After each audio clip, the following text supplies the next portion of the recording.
नमस्कार, बहुत स्वागत है आपका। आप देख रहे हैं किस्मत कनेक्शन और मैं हूं आपके साथ शैलेंद्र पांडे। आज हम बात करेंगे अहोई अष्टमी के पर्व की। आमतौर पर माताएं अपने संतान की दीर्घ आयु के लिए, उसकी उन्नति के लिए कार्तिक के महीने में अहोई अष्टमी का पर्व मनाती हैं। क्या है ये पर्व, इसकी महिमा क्या है और इसको करने का तरीका क्या है, इस विषय पर बात करेंगे।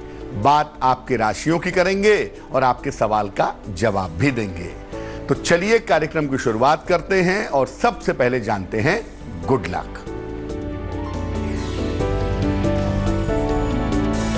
सोमवार के दिन शाम के समय भगवान शिव को खीर का भोग लगाइए और इसके बाद रात में उसी खीर को प्रसाद के रूप में ग्रहण करिए। कुंडली का जो कमजोर चंद्रमा होगा वो निश्चित रूप से मजबूत होगा। सबसे पहले ये जानते हैं कि अहोई अष्टमी व्रत का महत्व क्या है।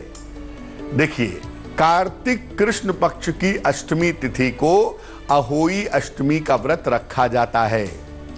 इस दिन अहोई माता की, जिनको की माता पार्वती भी माना जाता है, उनकी पूजा की जाती है। इस दिन महिलाएं व्रत रखकर अपने संतान की रक्षा के लिए और लंबी आयु के लिए प्रार्थना करती हैं। जिन लोगों को संतान नहीं हो पा रही हो, उनके लिए अहोई अष्टमी का व्रत विशेष व्रत है। जिनकी संतान दीर्घायु ना होती हो या गर्भ में ही नष्ट हो जाती हो, ऐसी महिलाओं के लिए भी ये पर्व बड़ा शुभकारी है। सामान्यतः इस दिन विशेष प्रयोग करने से संतान की उन्नति भी होती है और कल्याण भी होता है। ये उपवास आयु कारक भी है और सौभाग्य कारक भी है। इस बार अहोई अष्टमी का पर्व 8 नवंबर को है। मेष, वृष और मिथुन राशि वालों का वक्त कैसा है, आइए जानते हैं। मेष राशि, स्वास्थ्य का ध्यान रखें, धन हानि से बचाव करें, सूर्य को जल अर्पित करें।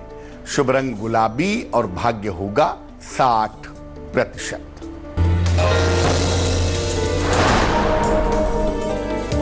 वृषभ राशि, नया कार्य शुरू होगा, सेहत में सुधार होगा, छोटी यात्रा के योग हैं। शुभ रंग सफेद और भाग्य होगा 70%। मिथुन राशि, मान सम्मान बढ़ेगा, स्थान परिवर्तन हो सकता है, आर्थिक पक्ष मजबूत होगा। शुभ रंग हरा और भाग्य होगा 80%। अब ये जानते हैं कि अहोई अष्टमी के दिन उपवास कैसे रखा जाएगा। सुबह के समय स्नान करके अहोई की पूजा का संकल्प लें। अहोई माता की आकृति गेरू से या लाल रंग से दीवार पर बनाएं। सूर्यास्त के बाद जब तारे निकल जाते हैं तब ये पूजन शुरू किया जाएगा। पूजा की सामग्री में चांदी या सफेद धातु की एक अहोई होगी, चांदी की मोती की माला होगी, जल से भरा हुआ कलश होगा, दूध, भात, हलवा और फूल, दीप आदि रखे जाएंगे। पहले अहोई माता की रोली से, फूल से, दीप से पूजा करें। इसके बाद उन्हें दूध भात अर्पित करें। फिर हाथ में गेहूं के 7 दाने और कुछ दक्षिणा लेकर अहोई की कथा सुने। कथा के बाद ये माला गले में पहन लें और गेहूं के दाने और जो दक्षिणा हाथ में ली थी, ये सासू माँ को दे करके उनका आशीर्वाद ले। इसके बाद चंद्रमा को अर्घ दे करके भोजन ग्रहण करें। चांदी की माला अष्टमी तिथि से लेकर के दीपावली तक गले में रहेगी। दीपावली के दिन इसको निकालें और जल के छींटे दे करके सुरक्षित रख लें। चर्चा हमारी जारी है, लेकिन अब हम जान लेते हैं कर्क, सिंह और कन्या राशि का राशिफल। कर्क राशि, मानसिक चिंताएं दूर होंगी, विवाह के मामलों में तेजी आएगी, करियर में परिवर्तन की स्थिति बनी हुई है।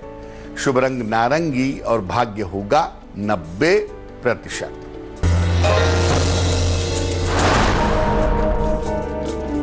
सिंह राशि, स्वास्थ्य का ध्यान रखें, धन हानि से बचाव करें, सूर्य को जल अर्पित करें। शुभ रंग लाल और भाग्य होगा 60%।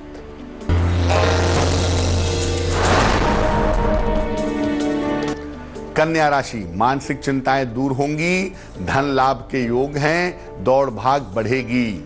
शुभ रंग हरा और भाग्य होगा 70%। चर्चा को आगे बढ़ाएंगे, लेकिन इसके पहले आपके सवाल का जवाब जान लेते हैं। रूपाली सचिन नवालगी ने हमें सवाल लिखा है। रूपाली ने लिखा है महाराष्ट्र से, 15 जून 1986 का जन्म है। जन्म का समय है लगभग सुबह शाम के 7 बजे और जन्म का स्थान है कोल्हापुर, महाराष्ट्र। ये लिख रही हैं कि अभी सरकारी विभाग में अस्थायी नौकरी, टेम्परेरी नौकरी कर रही हैं कॉन्ट्रैक्ट पर। स्थायी नौकरी कब मिलेगी और भविष्य कैसा रहेगा? रूपाली, आपकी कुंडली वृश्चिक लग्न की है और आपकी राशि बनती है मेष राशि। महादशा इस समय राहु की है और अंतरदशा आपकी शुक्र की चल रही है। सरकारी विभाग में परमानेंट नौकरी आपको निश्चित रूप से मिलेगी।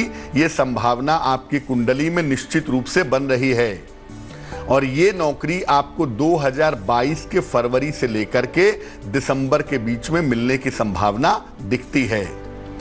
आप सूर्य वाले पार्ट को प्रबल करें, एक माणिक्य बनवा के पहन लें, 6-7 रत्ती का माणिक्य तांबे या सोने की अंगूठी में, दाहिने हाथ की अनामिका उंगली में। रविवार को सवेरे एक माणिक्य पहन लें और सुबह शाम दोनों समय ओम आदित्याय नमः सूर्य के इस मंत्र का जप करें, आपकी इच्छा पूरी होगी। लग्न में स्वयं बृहस्पति विद्यमान है, भाग्य आपका अच्छा है, आपको चिंता करने की जरूरत नहीं है।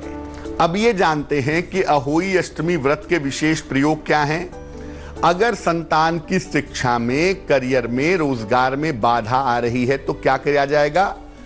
अहोई माता को पूजन के दौरान दूध, भात और लाल फूल अर्पित करें। इसके बाद लाल फूल हाथ में लेकर के संतान के करियर और शिक्षा की प्रार्थना करें। संतान को अपने हाथों से दूध भात खिलाएं, फिर लाल फूल अपनी संतान के हाथों में दे दें और उसे कहें कि वो इस फूल को सुरक्षित रखे। उसकी शिक्षा में, करियर में, प्रतियोगिता में, परीक्षा में बाधा आनी बंद हो जाएगी। तुला, वृश्चिक और धनु राशि वालों का वक्त कैसा है, आइए जानते हैं। तुला राशि, धन की स्थिति में सुधार होगा, संपत्ति का लाभ हो सकता है, प्रतिष्ठा बढ़ेगी। शुभ रंग पीला और भाग्य होगा 80%। वृश्चिक राशि, करियर में सुधार होगा, कोई बड़ी समस्या हल होगी, यात्रा के योग बन रहे हैं। शुभ रंग नीला और भाग्य होगा 75%। धनु राशि, स्वास्थ्य का ध्यान रखें, धन हानि से बचें, गुड़ का दान करें। शुभ रंग सुनहरा और भाग्य होगा 60%।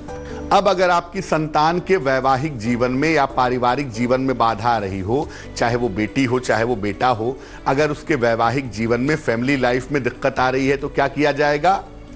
अहोई माता को गुड़ का भोग लगाएं, जो माताएं हैं खास तौर से, और एक चांदी की चेन अर्पित करें।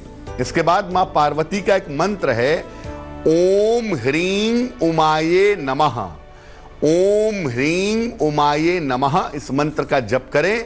संतान को अपने हाथों से गुड़ खिलाएं और अपने हाथों से उसके गले में चेन पहनाएं। उसके सर पर हाथ रख कर के आशीर्वाद दें, उसके वैवाहिक जीवन की समस्याएं दूर हो जाएंगी। मकर, कुंभ और मीन राशि वालों का वक्त कैसा है, आइए जानते हैं। मकर राशि, कारोबार में सुधार होगा, उपहार प्राप्ति के योग हैं, विवाह तय हो सकता है।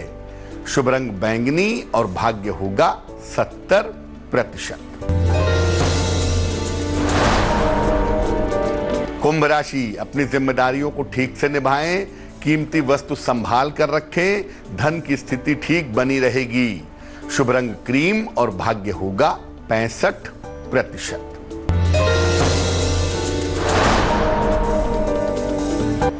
मीन राशि, धन लाभ के योग बनते हैं, स्वास्थ्य में सुधार होगा, रुके हुए काम पूरे होंगे।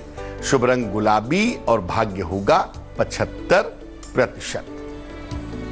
तो आज हमने बात की अहोई के महाव्रत की। अब जान लेते हैं क्या है आज की सलाह। अगर आप अपने स्वास्थ्य को हमेशा अच्छा बनाए रखना चाहते हैं तो सप्ताह में केवल एक दिन जल या फलों का रस पी करके उपवास करें। अगले दिन नींबू पानी पी करके व्रत समाप्त करें। ऐसा करने से आपके शरीर में जो जमा हुआ विष है वो निश्चित रूप से निकल जाएगा। तो आज के लिए किस्मत कनेक्शन में बस इतना ही।